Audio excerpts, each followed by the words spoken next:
గలతీయులకు రాసిన పత్రిక 2వ అధ్యాయము 20వ వచనం మధ్యలో భాగం మనం చదువుతాం, లేకపోతే మొత్తం చదువుతాం. నేను క్రీస్తుతో కూడా సిలువ వేయబడి ఉన్నాను, ఇకను జీవించువాడని నేను కాను, క్రీస్తే నా యందు జీవించున్నాడు. నేను ఇప్పుడు శరీరమందు జీవించున్న జీవితము నన్ను ప్రేమించి నా కొరకు తాను అప్పగించుకున్నాను దేవుని కుమారుని అందులో విశ్వాసం వలన జీవించున్నాను. దేవుడి లేఖన భాగము దీవించి ఆయన మనతో మాట్లాడునుగా. ఈ లోకములో ప్రభువుని ప్రేమించుట మనము నేర్చుకోవాల్సిన వారంగా ఉన్నాం. మిగతావన్నీ మనం నేర్చుకోకర్లేదు, ఆటోమేటిక్గా వచ్చేస్తాయి. పక్కవాడిని చూస్తే ఆటోమేటిక్గా వచ్చేస్తాయి. ప్రభువుని ప్రేమించటం మాత్రం మనం నేర్చుకోవాలి. ప్రభువుని మనం ప్రేమించాలి అంటే వాక్యాన్ని మన జీవితంలో జీర్ణించుకోవాలి. వాక్యము మన జీవితంలో జీర్ణించే కొలది మనము ప్రభువుని ఏం చేయగలమండి? ప్రేమించగలం. ఎందుకంటే ప్రభు యొక్క ప్రేమను గురించి మనకు వివరించేది దేవుని వాక్యమే. ప్రభు యొక్క ఘనతను గురించి, ప్రభు యొక్క మహిమను గురించి, ఆయన మహాత్యమును గురించి, ఆయన ఖ్యాతిని గురించి వివరించేది దేవుని వాక్యమే. అంత ఘనుడైనటువంటి ప్రభు నీ కొరకై ఎంత రిక్తుడయ్యాడనేది తెలియజేసేది కూడా దేవుని వాక్యమే. ఆ ఘనుడైన ప్రభు ఎలాగును తాను ఉపేక్షించుకొని నీ కొరకై సిలువలో కార్యం చేశాడనేది కూడా తెలియజేసే దేవుని వాక్యమే. ఈ విధంగా దేవుని వాక్యం యొద్దకు మనం వచ్చుడు ద్వారా ప్రభువుని మనం మరి ఎక్కువగా ఏం చేయగలం? ప్రేమించగలం. అంటే the more you acquaint with the word of God, the more you will love the Lord. గుర్తుపెట్టుకోవాలి, దేవుని వాక్యముతో నువ్వు అక్వైంట్ అయ్యే కొలది ఆ ప్రభువుని మరి ఎక్కువగా నువ్వు ప్రేమిస్తూ ఉంటావు.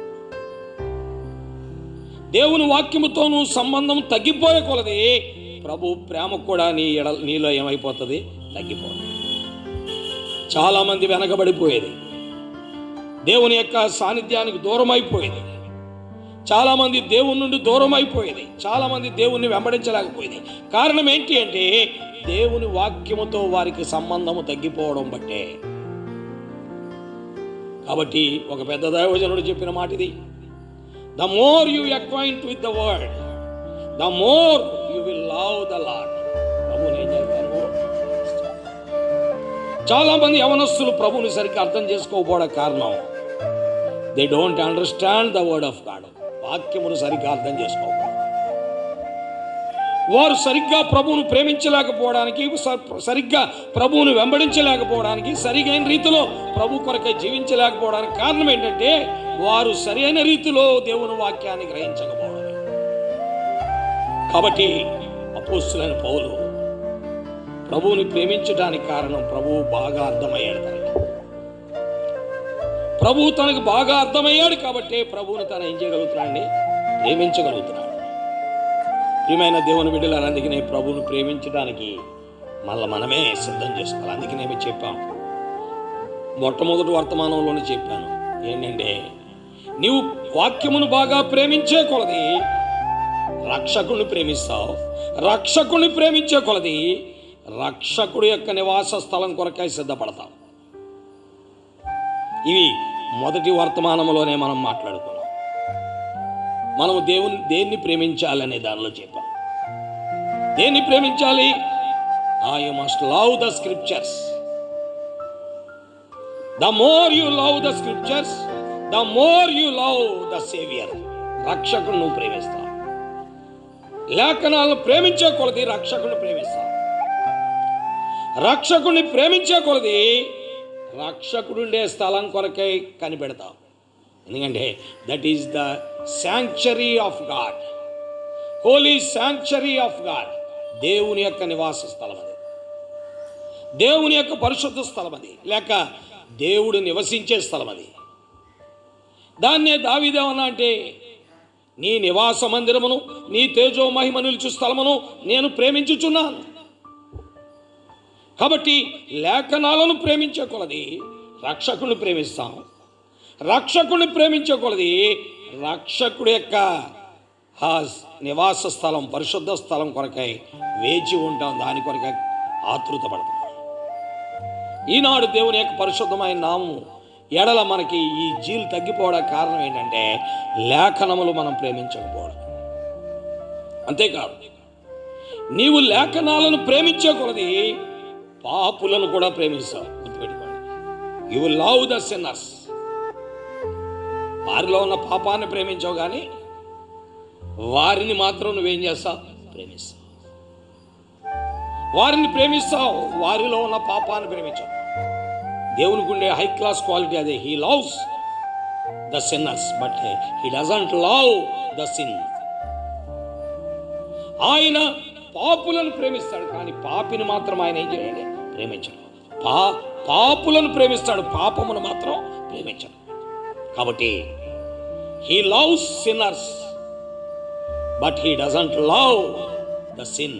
పాపమును మాత్రం ఆయన ఏం చేయడండి? ప్రేమించడు. కాబట్టి ప్రభువుని ప్రేమించేవాడు, ప్రభు యొక్క పరిశుద్ధ స్థలాన్ని ప్రేమించేవాడు పాపులను ప్రేమిస్తాడు. అందుకనే వాడు అస్తమాన సువార్త చెప్తూనే ఉంటాడు. ఎందుకని? పాపులను రక్షించుటకు క్రీస్తు యేసు ఈ లోకమునకు వచ్చినని వాక్యము నమ్మదగినది, పూర్ణ అంగీకారమునకు యోగ్యమైనది. కాబట్టి ప్రభు అయిన యేసు క్రీస్తు వారే పాపులను ప్రేమించి ప్రాణం పెట్టడానికి వచ్చాడు. కాబట్టి ఆ వాక్యాన్ని చదివేటువంటి విశ్వాసి లేక బోధకుడు పాపులను కూడా ప్రేమిస్తాడు. ఎందుకని? ఆయన నశించిన దానిని వెదకి రక్షించడానికి ఈ లోకంలోకి వచ్చాడు. పాపులను రక్షించడానికి వచ్చాడు, నశించిన దాన్ని వెదకి రక్షించడానికి వచ్చాడు. కాబట్టి ఏ పాపి నాశనం అయిపోవడం ఆయనకి ఇష్టం లేదు. ఏ పాపి అగ్నిగుండంకి వెళ్ళిపోవడం ఆయనకి ఇష్టం లేదు. ఏ పాపి నరకం పాలవడం ఆయనకి ఇష్టం లేదు. ప్రతి వ్యక్తి కూడా రక్షించబడాలి. అందుకనే ఆయన పదే పదే తన వాక్యం ద్వారా మాట్లాడుతూ ఉంటాడు. అందుకనే ఈ పిల్లలతో మాట్లాడతాడు, యవనస్తులతో మాట్లాడతాడు, మధ్య వయస్కులతో మాట్లాడతాడు, పెద్దలతో మాట్లాడతాడు, వృద్ధులతో కూడా మాట్లాడతాడు. ఎందుకంటే వారిని రక్షించడానికే, వారి జీవితంలో రూపాంతరం పొందించడానికే మారుస్తాడు. వారి అలవాట్లు మార్చాలని, వారికి ఒకవేళ త్రాగుడు అలవాటు, జోదం అలవాటు, గుట్కా అలవాటు, లేకపోతే ఇంకేమైనా ఉంటే వాటన్నిటిని మార్చాలి. గత రాత్రి ఒక వ్యక్తి తనను, బాబు ఇంకా గుట్కా వేస్తున్నావు అని, ఇంకా నవ్వుతున్నాడు. ఇంకా చూశా, ఇంకా వేస్తున్నావా? వద్దు, ఒకసారి ఆపరేషన్ చేయించుకున్నా, గుర్తుంది కదా, నీ పిల్లలు చిన్నవాళ్ళు, మానుకో, ప్రార్థన చేసుకో, దేవుడే అనిపించేస్తాడు క్రమక్రమం. కాబట్టి అతడు గుట్కా వేయడం మనకు కలిసి వచ్చేది ఏంటి? అతను చెప్పాలని పని ఉందా? అసలు మనకు కలిసి గుట్కా, అతను గుట్కా వేస్తే మనం చెప్పాలని పని ఉందని వేసుకొని. ప్రభు ఎవరి యొక్క కీడును ఏం చేయడండి? కోరడు. వాడు బాగుపడాలనేదే దేవుని యొక్క కోరిక. అదే మనసు విశ్వాసి కూడా కలిగి ఉండాలి. అదే మనసు విశ్వాసం కూడా కలిగి ఉండాలి. ఎందుకంటే వాడు బాగుపడాలి, వాడు ప్రభు దగ్గరికి రావాలి, వాడు రక్షించబడాలి. వాడు త్రాగుబోతైతే, వాడు జోదగాడైతే, ఒక గుట్కా వేసేవాడైతే, తిరుగుబోతైతే, లేకపోతే ఏదో రకమైన దురలవాట్లు అటు ఇటు మరి తన జీవితాన్ని నష్టపరుచుకుంటుంటే ప్రభు దగ్గరికి రావాలి అని కోరుకోవాలి. ఎందుకంటే పాపులను రక్షించుటకు క్రీస్తు యేసు ఈ లోకానికి వచ్చాడు. పాపులను ప్రేమించేవాడు ఆయన. అందుకని అన్నాడు, నేను పాపులనే పిలువచ్చుదును కానీ నాకు మారు మనసు అక్కర్లేని 99 మంది నీతిమంతులు వద్దు. నాకు, నేను నీతిమంతుణ్ణి, నేను అన్నింటిలో పెర్ఫెక్ట్గా ఉన్నాను, నాలో ఏ లోపం లేదు, ఏ కొదువ లేదు, నేను చాలా నీతిగా ఉంటున్నానని అనుకునేటువంటి భ్రష్టులు నాకు వద్దు. మారు మనస్సు పొందు ఒక్క పాపి విషయమై పరలోకములో ఏం కలుగుతుందండి? దేవుని దూతల ఎదుట సంతోషం కలుగుతుందని లోకాసువార్త 15:7 మనం చదువుతున్నాం. అదంతా అదే, 15వ అధ్యాయం మొత్తం అంతా అదే. 3 సంగతులు చెప్పాడు అక్కడ. ఏంటంటే పోగొట్టుకునే నాణం, లేకపోతే తప్పిపోయిన కుమారుడు, ఇలా 3 సంగతులు చెప్పాడు. తప్పిపోయిన గొర్రె పిల్ల, 3 సంగతులు చెప్పాడు ఆయన అక్కడ. 3 తప్పిపోయినవి. పోగొట్టుకున్న నాణ్యం, అది లోకాసువార్త 15వ అధ్యాయం మొత్తం అంతా. అక్కడే 2వ సందర్భం ఏంటి? తప్పిపోయిన కుమారుడు. 3వ సందర్భం ఏంటి? తప్పిపోయిన గొర్రె. ఇలాంటి వాళ్ళందరినీ రప్పించుకోవడానికి ప్రభు కోరుతున్నాడు. అంటే ఆయన పాపిని బాగు చేయడానికి ఇష్టపడుతున్నాడు. పాపిని మంచివానిగా, సన్మార్గములో సద్భావముతో దేవుని మహిమ కొరకై సిద్ధపరచడానికి దేవుడు ఏం చేస్తున్నా అండి, ఇష్టపడుతున్నాడు. అందుకనే నేను పాపులనే పిలువచ్చుతుని కానీ నీతిమంతులను పిలువ రాలేదు. అందుకనే ఆ యొక్క మరి సొంకరి ప్రార్థన ఆలకించి ఈ స్వనీతిపరుడైనటువంటి పరిసయుడిని పక్కకు నెట్టేసింది. పరిసయుడిని లెక్క చేయలేదు. ఎందుకంటే మారు మనసు అక్కర్లేని నీతిమంతుడు పరిసయుడు, మారు మనసు పొందు పాపి ఎవరండి? సొంకరి. అది మారు మనసు అక్కర్లేనిటువంటి స్వనీతిపరుడు పరిసయుడు, మారు మనసు పొందేటువంటి పాపి ఎవరండి? ఆ సొంకరి. అందుకనే ఆ సొంకరి ప్రార్థన దేవుడు ఏం చేశాడు? ఆలకించాడు. కాబట్టి ప్రభు బిడ్డలారా, దేవుడు పాపులను ప్రేమించేటువంటి. కాబట్టి నీవు కూడా ప్రభు వాక్యాన్ని ప్రేమిస్తుంటే, ప్రభువుని ప్రేమిస్తుంటే, ప్రభు యొక్క నివాస స్థలాన్ని ప్రేమిస్తుంటే, పాపులను కూడా నువ్వేం చేస్తావు? ప్రేమిస్తావు. వారు మారు మనసు పొందాలని కోరుతావు, వారు రక్షించబడాలని కోరుతావు, వారు విగ్రహాలను విడిచిపెట్టాలని కోరుతావు, వారు జీవం గల దేవుని తట్టు తిరగాలని కోరుతావు, వారు ఎప్పటికి ప్రభు దగ్గరికి వస్తారనేటువంటి అపేక్షతో ఉంటావు. ఎందుకంటే ఆ ప్రభు కోరుకునేది అది. ఎందుకంటే ఈ పట్టణంలో అందరు రక్షించబడాలనేది ఆయన కోరిక. పోయిన గురువారం మేము కూచుంపూడి వెళ్ళాం. అక్కడ వాక్యం అందించినప్పుడు ఈ కూచుంపూడిలో ఉన్నటువంటి ఏ వ్యక్తి నాశనాన్ని దేవుడు కోరలేదు.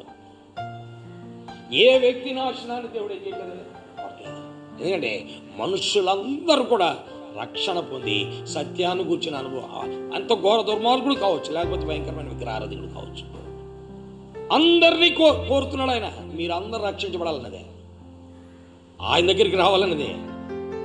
కాబట్టి ప్రభు బిడ్డలారా, నాలుగోది ఇదే, తప్పకుండా పాపులను కూడా ప్రభువుని ప్రేమించేవాడు ఏం చేయాలండి? ప్రేమించాలి. అందుకనే విశ్వాసులైనటువంటి మనము పాపులను ద్వేషించకుండా అవకాశాన్ని దొరికినప్పుడల్లా వారికి వాక్యాన్ని చెప్తూ వారిని ప్రభువులోకి రప్పించుకోవడానికి సాధ్యమైనంత వరకు మనము పాపులను ఏం చేయాలండి? ప్రేమించాలి. మనం స్వనీతి పరులుగా నేను పరిశుద్ధుడిని అని అనుకుంటే ఆడు ఎప్పటికీ మారు వస్తుంది. అందుకే మన బిడ్డల కొరకు అధికంగా ప్రార్థన చేయాలి. ఎందుకంటే నువ్వు ప్రభు నెరిగావు, ప్రభుతో సంబంధం కలిగి ఉన్నావు. నీ బిడ్డలు ఇంకా చిన్నపిల్లలు, వారికి ఇంకా అవగాహన లేదు, వారు బైబిల్ సరైన రీతిలో చదవట్లేదు, లేకపోతే సరైన రీతిలో గుడి విషయమై ప్రార్థన విషయం ఆసక్తి కలిగి లేరు, మందిర విషయం ఆసక్తి కలిగి లేరు. వారి కొరకు మరి ఎక్కువగా ప్రార్థన చేసి వారిని ప్రభువులోకి రప్పించాలి. అందుకనే యు మస్ట్ లవ్. అది నీ ఇంటిలోనే ప్రారంభించాలి. నీ ఇంటిలో నీ బిడ్డల దగ్గరే దాన్ని ఏం చేయాలి? ప్రారంభించి వారు రక్షించబడాలనే తపన నీకు ఉండాలి. వారు మంచి విద్య కలిగి ఉండాలనే మంచిదే, వారు మంచి ఉద్యోగాలు సంపాదించాలనుకునేది కూడా మంచిదే, వారు మంచి మంచి జీతాలు సంపాదించాలనేది కూడా మంచిదే, వారు ఒక మంచి స్థలాలు కొనుక్కొని మంచి మంచి ఇల్లు కట్టుకొని సుఖంగా బ్రతకాలని కోరుకోవడం కూడా మంచిదే. దీనికంటే ప్రాముఖ్యమైనది వాడు రక్షించబడాలని కోరుకోవాలి. ఎందుకంటే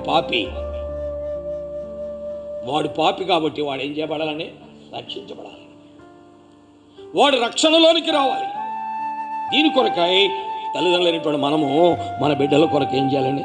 ప్రార్థన చేయాలి. అందుకనే వాడి అలవాట్లు పరిశీలిస్తూ ఉండాలి, వాడి నడవడికి పరిశీలిస్తూ ఉండాలి, వాడు అక్కడెక్కడ తిరుగుతుండే పరిశీలిస్తూ ఉండాలి, ఎక్కడెక్కడికి వెళ్తున్నాడో పరిశీలిస్తూ ఉండాలి. నిన్నటి దినమున వచ్చి కిరణ్ అతను ఇక్కడ ఆటలాడుతున్నాడు. ఏమో మీ అమ్మకి చెప్పొచ్చావు అని అడిగాను. ఎందుకంటే దుష్ట సాంగత్యం మంచి నడవడికని ఏం చేస్తుంది? పాడు చేస్తుంది. కాబట్టి మీ అమ్మకి చెప్పి ఇక్కడికి వచ్చావా లేదా అన్నాను. భయపడిపోయాడు నన్ను చూసి. ఆ తర్వాత మళ్ళీ నేను అలాగే వెళ్ళొచ్చే లోపల కనపడలేదు, వెళ్ళిపోయాడు, ఇంటికి వెళ్ళిపోయాడు. అంటే ఎందుకనంటే ప్రతిదీ అబ్జర్వ్ చేయాలి. ఎందుకంటే వేరే స్నేహాల్లో పడిపోయేటప్పటికి పాడైపోవడానికి అవకాశాలు ఉన్నాయి. అందుకనే మీ మదర్కి చెప్పొచ్చావా, నువ్వు రాలేదని అడిగాను. అడిగి మొగ పెట్టావా? అదిగో పెట్టానా. వెంటనే మళ్ళీ ఇంటికి వెళ్ళిపోయాడు, మళ్ళీ కనపడలేదు. ఎందుకంటే నువ్వు అన్ని విషయాలు ఆలోచన చేసుకోవాలి. అందుకే తల్లిదండ్రులైన వారు బిడ్డల్ని పరిశీలన చేస్తూనే ఉండాలి. లేకపోతే వారి యొక్క జీవిత విధానం ఏమైపోతుందని పాడైపోవడానికి అవకాశము ఉంది. అందుకరికే ఆలోచన చేసుకుంటూ ఉండాలి, వారి విషయమై పరిశీలన కూడా కలిగి ఉంటూ ఉండాలి. కాబట్టి పిల్లరా, ఇది నాలుగోది, పాపులను ఏం చేయాలండి? ఐదవది దేవుని వాక్యములు. ఐదవది ఏంటంటే, ముగిస్తాను, ఐదవది ఏంటంటే, టైం చూసుకుంటున్నాను నేను. ఐదవది ఏంటంటే పాపులను ప్రేమించడమే కాదు, పరిశుద్ధులను కూడా ప్రేమించాలి. ఏం చేయాలని? పరిశుద్ధులను కూడా ఏం చేయాలి? ప్రేమించాలి. దేవుని వాక్యంలో రాయబడిన మాటలే. ఏమని రాయబడి చదవండి. ఫిలోమోనికి రాసిన పత్రిక దేవుని వాక్యంలో మనం చూస్తున్నాం. ఏమని రాయబడింది? ఫిలోమోనికి రాసిన పత్రికలో అపోస్తలుడైన పౌలు ఫిలోమోనును ప్రశంసిస్తూ పలుకుతున్న మాటలు మనం చూడగలం. ఏమంటున్నాడు దేవుని వాక్యంలో మనం చూస్తున్నాం. చదవండి ఏం రాయబడిందో దేవుని వాక్యంలో మనం చూస్తున్నాం. 4వ వచనం, నీ ప్రేమను గూర్చి ప్రభు అయిన యేసు ఎడలను సమస్త పరిశుద్ధులను నీకు కలిగి ఉన్న విశ్వాసమును గురించి నేను విని నా ప్రార్థనలందు నీ నిమిత్తం విజ్ఞాపన చేయొచ్చు. ఎల్లప్పుడూ నా దేవునికి కృతజ్ఞతాస్తుతులు చెల్లిస్తాను. పరిశుద్ధుల ఎడల కూడా ప్రేమ చూపించాలి. పరిశుద్ధులు అంటే అందరు ప్రభుని ఎరిగిన ప్రతివాడు పరిశుద్ధులే, అంతే కదండి. ప్రభుని ఎరిగిన ప్రతివాడు విశ్వాసే. అందులో మళ్ళీ ధనికుడు పేదవాడు అని తారతమ్యం లేదు. అందుకని ప్రతి వ్యక్తిని మనం ప్రేమించాల్సిందే. ఆ పేదవాడు వాళ్ళ ఇంటికి మనం ఎందుకు వెళ్తామని అనుకోకూడదు. వీడి ధనికుడు కాబట్టి ఎక్కువసార్లు వెళ్ళిపోకూడదు. అందరినీ ఒకే దృష్టితో మనం ఏం చేయాలి? చూడాలి. వాళ్ళ ఇంటికి వెళ్తే మనకి చేపల కూర దొరుకుతుంది, వీళ్ళ ఇంటికి వెళ్తే పచ్చిపులుసు దొరుకుతుందని అనుకోకూడదు. దావిజనుడు అరవిందం గారు చెప్పేవాడు ఏమనంటే బ్రాడీపేట వెళ్తే బాగానే ఉంటుంది బ్రదరు, బ్రాడీపేట వెళ్తే బాగానే ఉంటుంది, అరండాలపేట వెళ్తే బాగానే ఉంటుంది. ఎందుకని అక్కడంతా ధనికులు, డబ్బులు ఉన్నవాళ్ళు. కానీ మనం మంగళదాస్ నగర్ ఇజ్రాయెల్పేట వెళ్ళామనుకోండి ఏముండదు. మంగళదాస్ నగర్ ఇజ్రాయెల్పేట వెళ్తే ఏముండదు. కానీ అక్కడ మాత్రం మన నిజమైన దేవుని ప్రేమ అనుభవించగలం. ఎందుకంటే వాళ్ళకున్న దానిలోనే వెంటనే మంచం వేస్తారు, మంచం మీద దుప్పడేస్తారు, కూర్చోమని అగ్గగలాడిపోతూ ఉంటారు. కూర్చోబెట్టి వాళ్ళ కొనదానిలోనే తీసుకొచ్చి పెడతారు పిల్లరా. కాబట్టి అందరినీ ప్రేమించాలి. అరవిందం గారు చూసినప్పుడు ఆయనకు అర్థమైంది ఏంటంటే అక్కడికి వెళ్తే అన్నీ దొరుకుతాయి, ఇక్కడికి వెళ్తే ఏమి దొరకవు, అయినా ఇద్దరు కూడా సమానం. దేవుని ప్రేమ అనేటువంటిది అందరి ఎడల సమానంగా ఉండాలి. వాడికి ఉద్యోగాన్ని బట్టి కానీ, ధనమును బట్టి కానీ, ఆస్తిని బట్టి కానీ, మేడను బట్టి కానీ, మిద్దెలను బట్టి కానీ ప్రేమించకూడదు. విశ్వాసులు ఉద్యోగాన్ని బట్టి ప్రేమించుకో, వారికి వచ్చే జీతాన్ని బట్టి ప్రేమించకు, వారికి ఉన్న ఆస్తిపాస్తులను బట్టి ప్రేమించకు, వారికి ఉన్నటువంటి బ్యాక్గ్రౌండ్ని బట్టి ప్రేమించకు. అందరినీ ఒకే రకంగా. ఎందుకంటే ఫిలోమోనుకున్నది అదే, ఫిలోమోనుకున్న లక్షణం. అందుకని దేవుని వాక్యంలో మనం చూస్తున్నాం. ఏమంటున్నా అంటే నీ ప్రేమను గురించి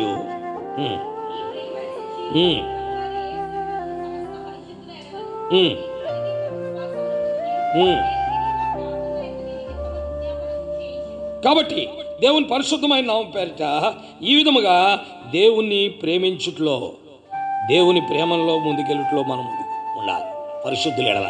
అందుకని కొరింథీయులకు రాసిన మొదటి పత్రిక 14వ అధ్యాయం 1వ వచనంలో చదువుతున్నాం. చదవండి ఏమి రాయబడిందో. కొరింథీయులకు రాసిన మొదటి పత్రిక 14వ అధ్యాయము 1వ వచనం ఏమి రాయబడింది చదవండి. ఏమండి? ఇది ఊరికే తిరగరాదు, ఇది అంత తేలిగ్గా రాదు. ఎందుకంటే మన స్వభావం ఎలాంటిదంటే ఈక్వాలిటీ. మనతో సమానమైనటువంటి బాగా ప్రేమిస్తాం, మనకంటే తక్కువ ఎందుకు ప్రేమించాం. అది తప్పది. దేవుని వాక్యం చెప్పాను. అందుకని ప్రేమ కలిగి ఉండటకు నువ్వేం చేయాలి? తప్పదది. ప్రయాసపడితే నువ్వు ప్రేమించలేవు. నువ్వు యేసు ప్రభువుని నమ్ముకున్నంత మాత్రం ప్రేమించేస్తావు అంటే కుదరదు. ప్రయాసం దానికి. ఎందుకంటే సమానుడు, నీతో సమానుడు లేకపోతే నీకంటే గొప్పవాడిని ప్రేమించడం ఈజీ, తక్కువని ప్రేమించడం చాలా కష్టం. కానీ బలహీనుడిని నువ్వేం చేయాలండి? ఎఫెసీ 4:1 మీరు సమాధాన బంధము చేత ఆత్మ కలిగించి ఐక్యము కాపాడుకుంటూ నిశ్చింత కలిగిన వారై.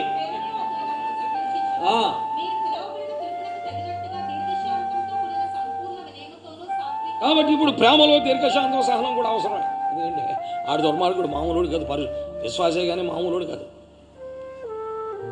పెద్ద కొండిగాడు. విశ్వాసే కానీ ఆడేంటి పెద్ద కొండిగాడు. ఆడిని ప్రేమించడం అంటే మనకు కుదరదు. విశ్వాసే కానీ మామూలుడు కదండి. దానిలో దీర్ఘశాంతం ఉండాలి, ఇంకేం ఉండాలండి? సాత్వికం, సహనం కూడా కావాలి. ప్రేమ కలిగి ఉంటే ప్రయాస కావాలి. ప్రేమలో దీర్ఘశాంతం, సహనం, సాత్వికం. ఆడు మామూలుడు కాదండి బాబు, పెద్ద టక్కరోడాడు. మరి విశ్వాసి కదా, బాప్తిజం తీసుకోలేదా, మారు మనసు పొందలేదా, ప్రభువుని ఎరగలేదా? ఎరిగాడు, ఆరాధన చేయట్లేదమ్మా. ఆరాధన చేస్తే పైన టెర్రస్ కూడా ఊడిపోతుంది. కానీ పెద్ద టక్కరోడు మాటకి చీటికి అబద్ధాలు ఆడతాడు, మాటకి చీటికి కాని మాటలు చెప్తాడు. అయినా అలాంటి వాడికి ఏం కావాలండి? అలాంటి వాడిని ప్రేమించాలంటే ఏం కావాలి? దీర్ఘశాంతం కావాలి, సాత్వికం కావాలి, వినయం కావాలి, చాలా సహనం. కాస్త కుదరదు, మనకి ఇష్టం అవ్వదు. ఆయన దుర్మార్గుడిని వాడి మామూలుడు కాదనిపిస్తుంది. కాబట్టి ఇలా ప్రేమ అనేటువంటిది పరిశుద్ధుల ఎడల కూడా మనం ఏం చేయాలి? కలిగి ఉండాలి. దాని కొరకే ప్రయాసపడాలి. దాని కొరకై దీర్ఘశాంతము, సహనము, ఓర్మి నేర్చుకోవాలి. ఎవరి దగ్గర అంటే ప్రభు దగ్గర. మన దగ్గర కుదరదు. అది ఆయనే నేర్పుతాడు. అటన్నిటిని నేర్పేవాడు ఎవరండి? ఆయనే. మనకేం తెలుసు దాని గురించి? మనకు అసలు తెలియదు దాని గురించి. School of patience, school of long suffering, school of మరి టాలరెన్స్, ఇవన్నీ కూడా యేసు ప్రభు స్కూల్స్. మన స్కూల్స్ కాదు అవి. ఎందుకంటే ఈ స్కూల్స్లో నేర్పరవి. అందుకనే అబ్రహం లింకన్ అనేటువంటి American president is a black. ఆయన వాళ్ళ అబ్బాయికి వెళ్ళేటప్పుడు స్కూల్కి వెళ్ళాడు, స్కూల్లో జాయిన్ చేశాడు. వాళ్ళ అబ్బాయికి ఒక లెటర్ ఇచ్చాడు. ఈ లెటర్లో ఉన్నది ఎప్పుడు నువ్వు చదువుకుండా ఉండాలని. అబ్రహం లింకన్ కుర్రోడికి ఏమైనా ఇచ్చాయంటే, నాయన స్కూల్లో నీకు పాఠాలు నేర్పుతారు కానీ పేషెన్స్ నేర్పరు, టాలరెన్స్ నేర్పరు, లాంగ్ సఫరింగ్ నేర్పరు. ఇవన్నీ నేర్చుకునేది ప్రభు దగ్గర. Abraham Lincoln is a great man, president of America, excellent president of America అండి అబ్రహం లింకన్. అంటే నల్ల జాతికి తెల్ల జాతికి మధ్య ఉన్న వైషమ్యాలని నిర్మూలించడానికి కంకణం కట్టుకున్నవాడు ఎవరంటే అబ్రహం లింకన్. ఈ భారతదేశంలో మరి అగ్రకులాలకి దళితులకి మధ్య ఉన్న వైషమ్యాలు తెలుసా? అంబేద్కర్ ఆ టైపు. కాబట్టి ఈ అబ్రహం లింకన్ కొడుకే రాశాడు ఆయన, ఇవన్నీ కూడా you learn all these things in the school of lord Jesus. నీ స్కూల్లో నీకు ఏబిసిడీలు పాఠాలు, వర్డ్స్ లేకపోతే సెంటెన్సెస్ లేకపోతే ఇంకేమైనా నేర్పుతారు కానీ సహనము, ఓరిమి, దీర్ఘశాంతము ఇవన్నీ నేర్పేది ప్రభువే. చాలా అది ఆయన దగ్గర నేర్చుకోవాల్సిందే. కాబట్టి ప్రియమైన దేవుని బిడ్డలారా, పాపులను ప్రేమించాలి. రెండోది పరిశుద్ధులను కూడా ఏం చేయాలి? ప్రేమించాలి.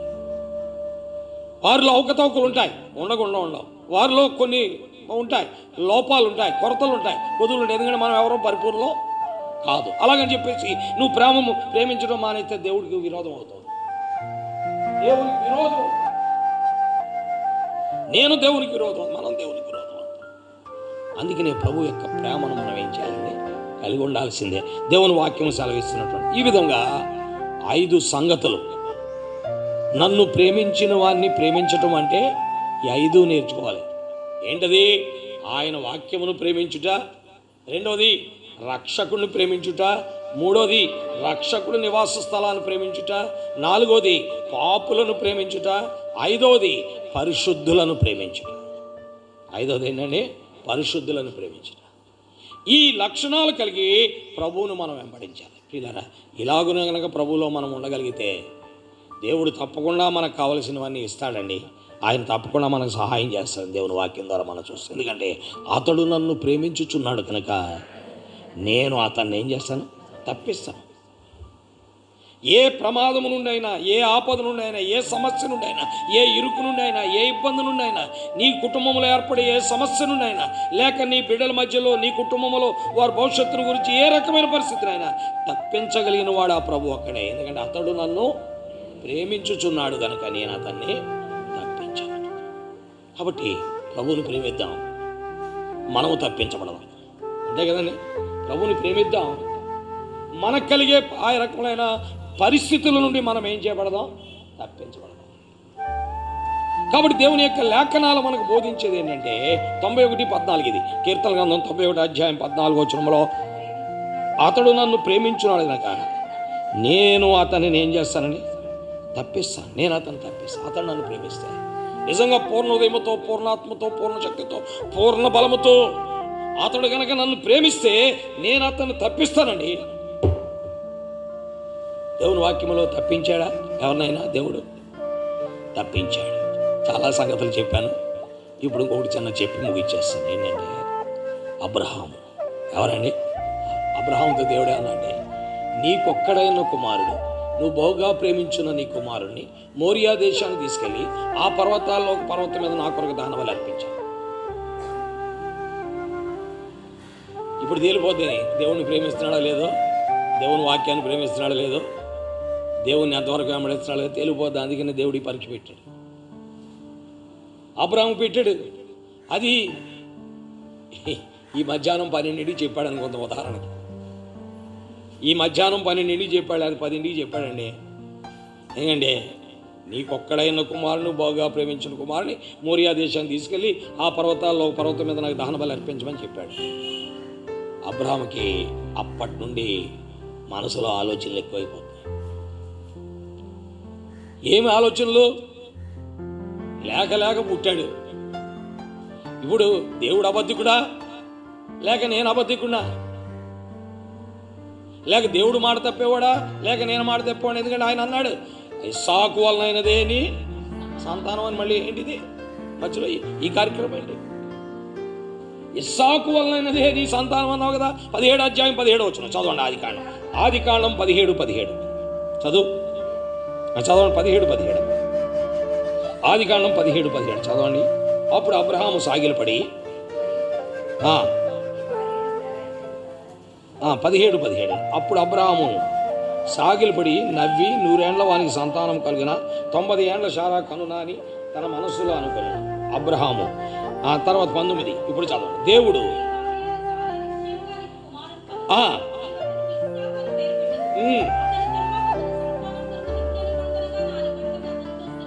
ఏమన్నాడు? నీ తర్వాత అతనితో నా నిత్య నిబంధన స్థిరపరుస్తాను, ఇస్సాకు వలనైనది నీ సంతానం, నేను దాన్ని ఏం చేస్తాను? ఆశీర్వదిస్తాను అని అన్నాడు. దేవుని వాక్యములో మనం చూస్తున్నాం. కాబట్టి దేవుని పరిశుద్ధమైన నామం పేరిట దేవుడు ఇన్ని మాటలు చెప్పిన తర్వాత 22 అధ్యాయం మొదటి వచనంలో ఉన్నాడంటే తీసుకెళ్ళి ఆ మోరియా దేశంలో పర్వతం మీద నాకు బలి అర్పించు. ఇప్పుడు దేవుడు అబద్ధికుడా అబ్రహాం అబద్ధికుడా? చెప్పండి. దేవుడు అబద్ధికుడా? ఎందుకంటే ఇస్సాకు వలనైతే నీ సంతానం, నీ తర్వాత అతనితో నేను నిత్య నిబంధన చేస్తాను, అతని ద్వారా భూలోకంలోని సమస్త వంశాలు ఏం చేయబడతాయి? ఆశీర్వదించబడతాయి. ఇన్ని చెప్పాడు. ఇన్ని చెప్పినోడు ఇప్పుడు సడన్గా ఏమన్నంటే మోరియా దేశాన్ని తీసుకెళ్ళి ఆ పర్వతం మీద నాకు దాని వల్ల అర్పించాడు. ఇప్పుడు ఎలా ఉంటుంది? అబ్రహాము ఏమన్నా అబద్ధికుడా లేకపోతే దేవుడు అబద్ధికుడా? ఎవరిక్కడ? అందుకనే దేవుడు అబద్ధికుడు కాదు, అబ్రహాము కూడా నకిలీ కాదు. దేవుడు అబ్రహాము ఎంతవరకు తను ప్రేమిస్తున్నాడు అనేది పరీక్షించాడు. అంతే. ఎంతవరకు నన్ను ప్రేమిస్తున్నాడు? పూర్ణ హృదయంతో, పూర్ణాత్మతో, పూర్ణ శక్తితో, పూర్ణ బలముతో నన్నే ప్రేమిస్తూ ఇంకా దేన్ని ప్రేమించట్లేదా? నా కొరకే ఏదైనా సిద్ధంగా ఉన్నాడా? నా కొరకే దేనికైనా రెడీగా ఉన్నాడా అనే దాన్ని చూడటానికే దేవుడు ఏం చేశాడే? అబ్రహామును పరిశీలించాడు. ఇప్పుడు 10ంటికి చెప్పాడు అనుకోండి, 10 నుంచి 3 దాకా పెద్దగా భోజనం కూడా చేయలేదు మధ్యాహ్నం. ఎందుకంటే ఏంటో పరిస్థితి తెలియట్లేదు. సారా భోజనం పెట్టింది, భోజనం మొదలు నోట్లు పెట్టుకుంటా ఏంటండి అలా ఉన్నారు, ఏం అర్థం కావట్లేదు, మీరు మొక్కలా కనపడుతున్నారు అంటుంది సారా. అంటుంటే అబ్రహాం అంటున్నాడు సరే ఊరుకొని తర్వాత మాట్లాడదు అంటున్నాడు. ముద్దలు కలుపుతున్నాడు, నోట్లోకి వెళ్తున్నాయి, ఏం పెడుతున్నాడు అతనికి తెలియట్లేదు. రాత్రి అంతా నిద్ర పట్టలేదు, రాత్రి అంతా ఏమలేదు, నిద్ర పట్టలేదు. రాత్రి కూడా మొక్కలాగా ఉంది. ఏమంటే భోజనం చేస్తారంటే ఇంకా నాకు కొద్దిగా ఎందుకో కడుపులో నలతగా ఉంది, ఈ రాత్రి భోజనం అవుతులే అన్నాడు. ఎవరు? ఈ అన్ని బైబిల్లో రాయబడి నేను ఊహిస్తాను. అంటే నార్మల్గా చేసే పనులు అయ్యేగా, మనం నార్మల్గా చేసే పనులు అయ్యాయి. ఎందుకో కొంచెం మనసు బాగోలేదు, వద్దులే ఈ రాత్రి భోజనం అన్నాడు. ఎవరు? అబ్రహాం. అలాగే వెళ్ళాడు, మంచం దగ్గర మోకరిచ్చాడు, ప్రార్థన చేసుకుంటున్నాడు, మోకాళ్ళ మీదకి వచ్చాడు. ప్రభువా ఏంటి మరి ఈ సంగతులన్నీ చెప్పావు, మరి పక్కనేమో నీ కుమారుని ఆశ్రదిస్తాను, నిత్య నిబంధన అన్నా, తర్వాత సంతానం వల్ల ఆశ్రదించబడతాను, ఇప్పుడేం మోరియా దేశాన్ని తీసుకెళ్ళి కొడుకునే దాని వల్ల అర్పించమన్నావు, ఏంటి ఏం చేయమంటావు, మరి నన్ను వెళ్ళమంటావా లేదా ఏంటి? నాకేమో పక్కనే వెళ్ళకూడదు అనిపిస్తుంది మనసులో. ఈ రెండింటి మధ్య నేను ఇరుగు పడిపోయాను. ఓ పక్కనేమో కొడుకు మీద ప్రేమ, ఓ పక్కన నీ మీద ప్రేమ. ఓ పక్కన కొడుకు మీద ప్రేమ, ఓ పక్కన నీ మీద ప్రేమ. ఎవరి మీద చూపించాలి ఇప్పుడు ప్రేమ? అప్పుడు నిర్ణయించుకున్నాను, నా మట్టుకైతే బ్రతుకుట, చావు అయితే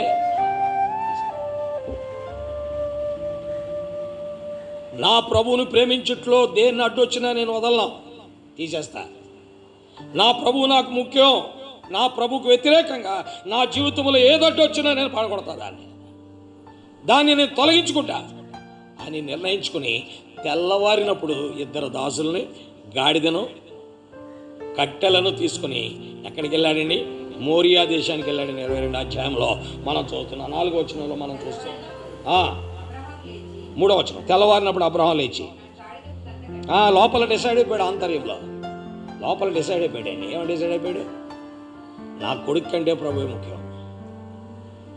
ఎందుకంటే అతన్ని ఇచ్చినాడు ఆయనే కదా, ఆయనే వాగ్దానాలు చేశాడు. ఎందుకు చేశాడో నాకు తెలియదు. ఆయన కోరాడు, ఆయనకి ఇచ్చేద్దాం. బహుశా వాడికి బదులు మరొకరిని ఇస్తాడేమో చూద్దాం. ఆయన చిత్తం, ఆయన ఉద్దేశం. ఇది దేవుణ్ణి ప్రేమించటం అంటే. అతడు నన్ను ప్రేమించుచున్నాడు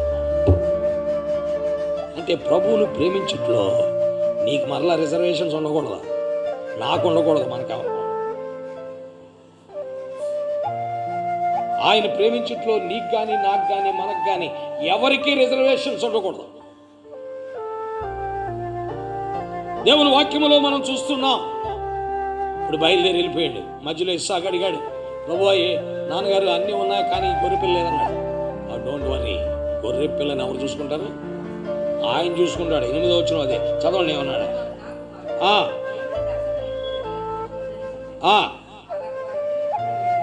ఏమన్నా అండి? దహన బలికి గొర్రె పిల్లని దేవుడు చూసుకుంటాడు. యెహోవా ఈరే. మనం కంగారు పడద్దు. ఆయన చెప్పింది చేయటమే మన పని. ఒకడు నా మాట గైకొని నెడల వాడు నన్ను ప్రేమించుచున్నాడు. 14:23. ఒకడు నన్ను ప్రేమించినడల వాడు నా మాట గైకొనును. యోహాను సువార్త 14:23లో రాయబడిన మాట అదే. ఏమని రాయబడి చదవండి. ఒకడు నన్ను ప్రేమించినడల వాడు నా మాట గైకొను. ఆయన్ని ప్రేమిస్తే ఆయన చెప్పాడు చేయటమే. 14:15 ఏం రాయబడి చదవండి. 14:15 మీరు నన్ను ప్రేమించినడల నా ఆజ్ఞలను గైకొంటారు. గుర్తుపెట్టు, మీరు నన్ను ప్రేమించినడల నా ఆజ్ఞలు గైకొంటారు. ఒకడు నన్ను ప్రేమించినడల నా మాట గైకొంటాడు. పిల్లలారా, యవనస్తులారా, మీరు ఆయన ప్రేమిస్తున్నారా లేదా ఆలోచించుకోండి. ఆయన మీతో చెప్పింది మీరు గైకొంటమే ఆయన ప్రేమించటం. ఆయన మిమ్మల్ని నడవమన్న విధంగా నడవటమే ఆయన ప్రేమించటం. మీరు ఆయన కొరకు బ్రతకమన్న విధంగా బ్రతకటమే ఆయన ప్రేమించటం. మీరు ఆయన కొరకే వెళ్ళవలసిన విధంగా వెళ్ళటమే ఆయన ప్రేమించటం. ఆయన కొరకే ప్రవర్తించవలసిన రీతిగా ప్రవర్తించడమే ఆయన ప్రేమించటం. అలా చేస్తున్నారో లేదో ఆలోచించుకోండి. లేకపోతే దేవుణ్ణి మనం ప్రేమించినట్టు కాదు. అందుకే దేవుని వాక్యంలో మనం చూస్తున్నాం. 15వ వచనంలో ఏమనంటే, మీరు నన్ను ప్రేమించినలా నా ఆజ్ఞలు గైకొంటారు. 14:23లో ఏమన్నాడు? ఒకడు నన్ను ప్రేమించినలా నా మాట గైకొను. కాబట్టి యెహోవా ఈరే, ఆయనే చూసుకుంటాడు. ఆయనే చూసుకుంటాడు. కాబట్టి ఇప్పుడు బయలుదేరి వెళ్ళారు. వెళ్ళిన తర్వాత ఏం జరిగింది చదవండి. 9వ వచనం చదువుతున్నాం. అక్కడ బలిపీఠం కట్టి కట్టెల చక్కగా పేర్చి తన కుమారుడు ఇస్సాకును బంధించి ఆ పీఠంపై కట్టెల మీద ఉంచాను. అప్పుడు అబ్రహాము తన కుమారుని వధించుటకు ఎత్తేసాడు కత్తి. ఎత్తేటప్పుడు వణికేమన్నా వచ్చిందేమో నాకు తెలియదు. నార్మల్గా కత్తి ఇలాగేమన్నా పట్టాడేమో. ఎందుకంటే ఇప్పుడు కొడుకుని చంపాలి. నీకు నాకైతే వణుకొత్త అబ్రహాం రాలేదు. నీకు నాకైతే వణుకు వస్తుంది. అబ్రహాం వచ్చింది కదా, వచ్చాడు, కత్తెత్తాడు, వేసేస్తున్నాడు. ఇక దేవా నీవే నాకు సర్వం, నువ్వు తప్ప నాకు ఎవరు అక్కర్లేదు, నువ్వు ఉంటే నాకు చాలు. దిగిపోతున్నాడు. అబ్రామా అబ్రామా ఆ చిన్నవాని మీద వేయకు. చదవండి ఏం రాయబడింది దేవుని వాక్యంలో. అందుకట ప్రియులారా, దేవుని యొక్క పరిశుద్ధమైన వాక్కు, అతడు నన్ను ప్రేమించున్నాడు కనుక కొడుకును చంపడానికి నేను అతన్ని ఏం చేశాను? తప్పించాను. అతడు నన్ను ప్రేమించి నా ఆజ్ఞలు గైకొని కొడుకుని ఇచ్చేటే సిద్ధపడ్డాడు. కానీ నేను ఇవ్వటానికి ఒప్పుకోలేదు. ఆఫ్ చేసి, అదిగో ఆ పొదలో పొట్టేళ్ళు నీ కొడుకు బదులుగా ఏం చేయాలి? అర్పించు. ప్రభు బిడ్డలారా, దేవుని పరిశుద్ధమైన నామమును ప్రేమించుట ఇంకా మనం నేర్చుకోలేదేమో, నేర్చుకుందాం. ప్రభువుని వెంబడిద్దాం, ప్రభు కొరకే జీవిద్దాం, ప్రభు కొరకే బ్రతుకుదాం, ప్రభు మార్గములో వెళదాం. అబ్రహాము అలాగున ప్రభుని ప్రేమించి, ఈ రోజున ప్రభువుని ప్రేమించే వారందరికీ మాదిరికరంగా ఉన్నాడు. ఎవరండి? అబ్రహాం. ఆయన ప్రేమించినట్టుగా ఎవరు ప్రేమించలేరని రుజువుపరిచాడు. ఎవరండి? అబ్రహాం. మనందరికీ బుద్ధి చెప్పేసి. ఎందుకంటే దేవుణ్ణి ఎలా ప్రేమించాడనే విషయాన్ని మనం చూస్తున్నాం. ప్రభు బిడ్డలారా, మనము దేవుణ్ణి ప్రేమిస్తాం, అబ్రహాంలా కాదు. మనం ఎందుకు ప్రేమిస్తాం అంటే మనకు ఆయన సహాయపడుతున్నాడు కాబట్టి ఆయన్ని ప్రేమిస్తాం. అబ్రహాం అలా కాదు, దేవుని కొరకై ఏమైనా చేయటానికి దేవుణ్ణి ప్రేమిస్తాం. ఆయన మనకు సహాయపడుతున్నాడు కాబట్టి మనం ఆయన ప్రేమిస్తాం. ఆయన మనకు ఉపకారం చేస్తున్నాడు కాబట్టి ప్రేమిస్తాం, మనకు మేలు చేస్తున్నాడు కాబట్టి ప్రేమిస్తాం. అబ్రహాం అయితే దేవుణ్ణి ప్రేమించుట్లు ఆయన ప్రేమ మనందరి ప్రేమ కంటే అతీతంగా కలదు. కాబట్టి ప్రభు బిడ్డలైన మనము ఇంకా నేర్చుకోవాల్సిన వారమే కానీ పరిపూర్ణమైన వారు మాత్రము కాదు. కాబట్టి ప్రభువుని వెంబడిద్దాం. ప్రభు తన వాక్యం మన గ్రహింపులోకి తెచ్చి ఆయనను వెంబడించినట్లుగా మీకు, నాకు, మనకు అందరికీ సహాయము చేయనుగాక.